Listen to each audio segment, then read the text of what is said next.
بسم اللہ الرحمن الرحیم۔ تمام سننے والوں کو میرا محبت و بھرا سلام۔ امید کرتی ہوں کہ آپ سب لوگ خیریت سے ہوں گے۔ آج کی ویڈیو میں ہم پڑھیں گے لعنت کرنے کی ممانعت۔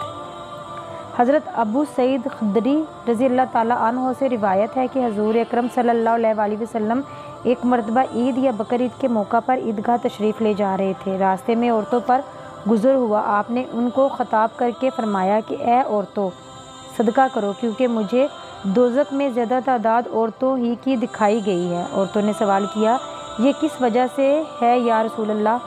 آپ نے فرمایا، اس لیے کہ تم لعنت بہت کرتی ہو اور شوہر کی ناشکری کرتی ہو۔ پھر فرمایا کہ میں نے عورت سے بڑھ کر کسی کو نہیں دیکھا کہ عقل اور دین کے اعتبار سے ناقص ہوتے ہوئے بہت ہوشیار مرد کی عقل کو ختم کر دے۔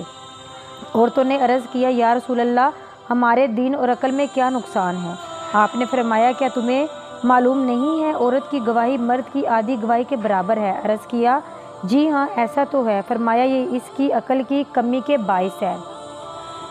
یہ حدیث بہت سی نصیحتوں پر مشتمل ہے، سب کی تشریح خوب غور سے پڑھیں۔ سرور دو عالم صلی اللہ علیہ وسلم نے اول فرمایا کہ عورتوں صدقہ دو کیونکہ دوزخ میں زیادہ تر میں نے عورتوں کو دیکھا ہے۔ اس سے معلوم ہوا کہ دوزخ میں زیادہ تعداد عورتوں ہی کی ہوگی۔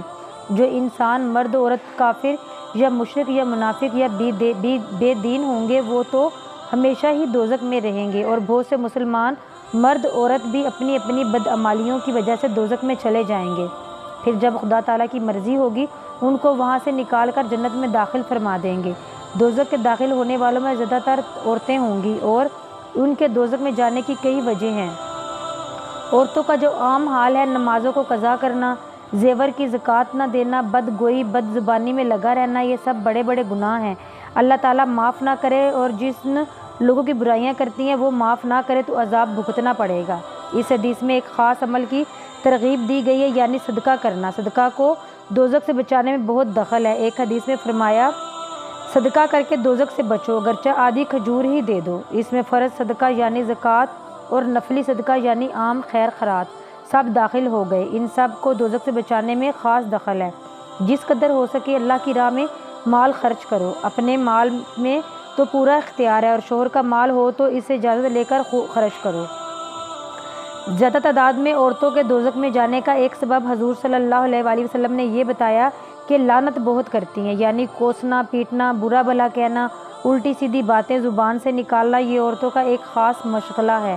شوہر، اولاد، بھائی بہن، جانور، آگ پانی ہر چیز کو کوستی رہتی ہیں۔ اسے آگ لگے، وہ لگٹی کا لگا ہے، یہ ناس پیٹی ہے، اسے ڈھائی گھڑی کی موت آئے، وہ موت کالیا ہے، اس کا ناس ہو، اس طرح کی انگت باتیں عورتوں کی زبان پر جاری رہتی ہیں۔ اس میں بد دعا کے کلمات بھی ہیں، گالیاں بھی ہوتی ہیں۔ یہ بات اللہ تعالیٰ کو ناپسند ہے۔ حضور صلی اللہ علیہ وسلم نے اس کو دوزخ میں جانے کا سبب بتایا ہے لعنت کرنا، یعنی یوں کہنا کہ فلاں پر لعنت ہے، یا فلاں ملعون ہے یا مردود ہے، یا اس پر اللہ کی مار یا پھٹکار ہو۔ بہت سخت بات ہے۔ اللہ کی رحمت سے دور کرنے کی بد دعا کو لعنت کہا جاتا ہے۔ عام طور سے یوں تو کہہ سکتے ہیں کہ کافروں پر اللہ کی لعنت ہو اور جھوٹوں اور ظالموں پر اللہ کی لعنت ہے، لیکن کسی پر نام لے کر لعنت کرنا جائز نہیں ہے جب تک یہ یقین نہ ہو کہ وہ کفر پر مر گیا۔ آدمی تو آدمی، بخار کو ہوا، جانور کو بھی لعنت کرنا جائز نہیں۔ حضرت ابن عباس رضی اللہ تعالیٰ عنہ سے روایت ہے کہ ایک شخص حضور صلی اللہ علیہ وسلم کی خدمت میں حاضر ہوا، اس نے ہوا پر لعنت کی۔ آن حضرت صلی اللہ علیہ وسلم نے فرمایا، ہوا پر لعنت نہ کرو کیونکہ وہ اللہ کی طرف سے حکم پر آئی ہے، اور جو شخص کسی ایسی چیز پر لعنت کرے جو لعنت کی مستحق نہیں ہے تو لعنت اسی پر لوٹ جاتی ہے جس نے لعنت کی تھی۔ ایک حدیث میں ارشاد ہے کہ بلا شبہ انسان جب کسی چیز پر لعنت کرتا ہے تو لعنت آسمان کی طرف چڑھ جاتی ہے، وہاں دروازے بند کر دیے جاتے ہیں، اوپر کو جانے کا کوئی راستہ نہیں ملتا، پھر زمین کی طرف اتاری جاتی ہے، زمین کے دروازے بھی بند کر دیے جاتے ہیں، کوئی جگہ ایسی نہیں ملتی جہاں وہ نازل ہو، پھر وہ دائیں بائیں کا رخ کرتی ہے، جب کسی جگہ کوئی راستہ نہیں پاتی تو پھر اسی شخص پر لوٹ جاتی ہے جس پر لعنت کی ہے۔ اگر وہ لعنت کا مستحق ہے تو اس پر پڑ جاتی ہے، ورنہ اس شخص پر آ کر پڑتی ہے جس نے منہ سے لعنت کے الفاظ نکالے تھے۔ ایک حدیث میں ہے کہ حضور صلی اللہ علیہ وسلم نے ارشاد فرمایا کہ اللہ کی لعنت ایک دوسرے پر نہ ڈالو اور نہ آپس میں یوں کہو کہ کہ تجھ پر اللہ کا غصہ ہو اور نہ آپس میں ایک دوسرے کے لیے یوں کہو کہ جہنم میں جاؤ۔ حضرت صدیق اکبر رضی اللہ تعالیٰ عنہ کی زبان سے ایک موقع پر بعض غلاموں کے بارے میں لعنت کے الفاظ نکل گئے۔ حضور صلی اللہ علیہ وآلہ وسلم وہاں سے گزر رہے تھے۔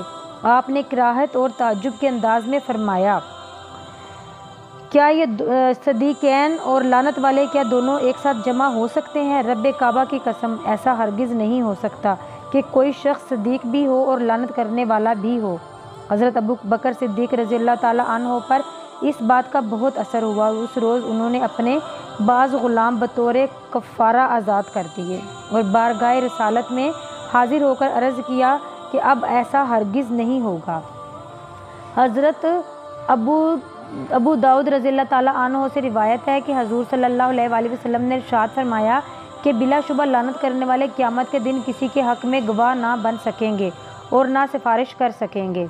دوسری بات حدیث میں یہ بتائی جو دوزخ میں داخل ہونے کا باعث ہے کہ عورتیں شوہر کی ناشکری کرتی ہیں۔ ایک دوسری حدیث میں اس کی تشریح اس طرح ہوئی ہے، اگر تم عورت کے ساتھ ایک عرصہ دراز تک اچھا سلوک کرتے رہو، پھر کبھی کسی موقع پر ذرا سی کوئی بات پیش آ جائے تو پچھلا سب کچھ دھرا سب مٹی کر دے گی اور کہے گی میں نے تیری جانب سے کبھی کوئی بھلائی نہیں دیکھی۔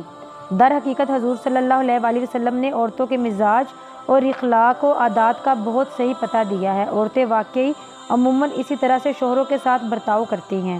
اس کے بعد حضرت صلی اللہ علیہ وآلہ وسلم نے عورتوں کی ایک اور عادت کا تذکرہ فرمایا اور وہ یہ کہ بہت زیادہ ہوش مند مرد کو بالکل بیوقوف بنا کر رکھ دیتی ہیں، ضد کر کر کے اور پٹی پڑھا کر اچھے خاصے ہوش گوش والے مرد کو بدھو بنا دیتی ہیں۔ مثلاً مرد سے کہا تمہاری آمدنی کم ہے، سارے گھر کا گزارا نہیں ہوتا، ایسا کرو کہ ماں باپ سے علیحدہ ہو جاؤ، پھر ہمارا تمہارا گزارا کشادگی کے ساتھ ہو سکے گا۔ ماں باپ کے فرما بردار بیٹا اول تو کچھ دنوں تک دھیان نہیں دیتا، مگر وہ اسے اتنا مجبور کرتی ہے، روزانہ اتنا سبق پڑھاتی ہے کہ آخر وہ کسی دن ماں باپ سے جدا ہونے کا فیصلہ کر ہی لیتا ہے۔ وہ شخص جو بڑے بڑے اداروں کو چلاتا ہے، حکومت کے کسی اعلیٰ محکمہ کا افسر ہے، اس کے ماتحت بہت سے آدمی کام کرتے ہیں، باوجود اس کی بڑائی اور ہوشمندی کے اسے سبق بھی پڑھا کر بالآخر اپنے ڈھب پر ڈھال ہی لیتی ہے۔ اس کا سارا ہوش گوش عورت کے سامنے کچھ کام نہیں دیتا۔ زیور اور کپڑے کے سلسلے میں بھی شوہر کو مجبور کر کر اپنا مطلب پورا کر لیتی ہے۔ امید کرتی ہوں میری آج کی ویڈیو آپ کو پسند آئی ہوگی۔ اجازت چاہتی ہوں، اللہ حافظ، فی امان اللہ۔